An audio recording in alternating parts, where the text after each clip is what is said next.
watching HTN, Herricks Television Network Sports.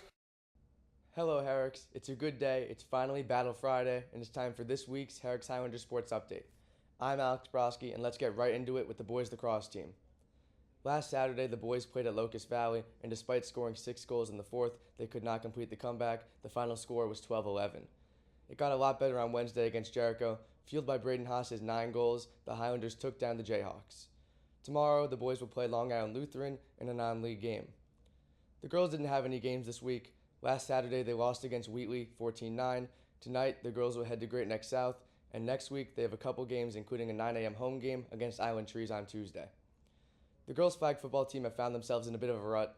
They played Belmore last Saturday and failed to score in the 12-0 loss.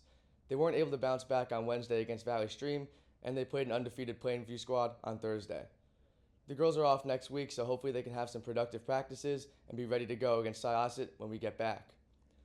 The softball team went into Tuesday's game against Island Trees undefeated. For the first time this season, the girls took a loss 5-3. They quickly bounced back on Wednesday when they played Clark and won 4-0. Emily Manzione went 2 for 3 and knocked in a couple runs. Tomorrow, the girls will look to continue their winning ways when they play Calhoun at 1 in the afternoon.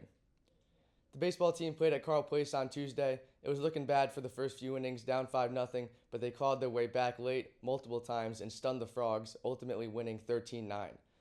Constantine Chung pitched 5 1/3 and struck out 4, and Logan Alessino got on base 3 times and drove in 2 runs. Wednesday's game wasn't as great. The Highlanders were up for a while, but they couldn't secure the victory. They lost 5-4. Aaron Newman and Sri Pateri have a hit in all 3 games, and league games finally start today when the Highlanders face the Farmingdale Dalers at 5 after battle. That game will be here down the hill. That's all for this week's sports highlights. I'm Alex Brosky from inside of the TV studio, and I won't be back next week because of the break, but I'll be back the week after to give another update on all Highlander sports.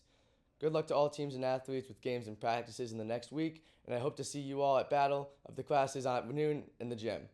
Let's go Highlanders! Thank you for watching HTN Sports.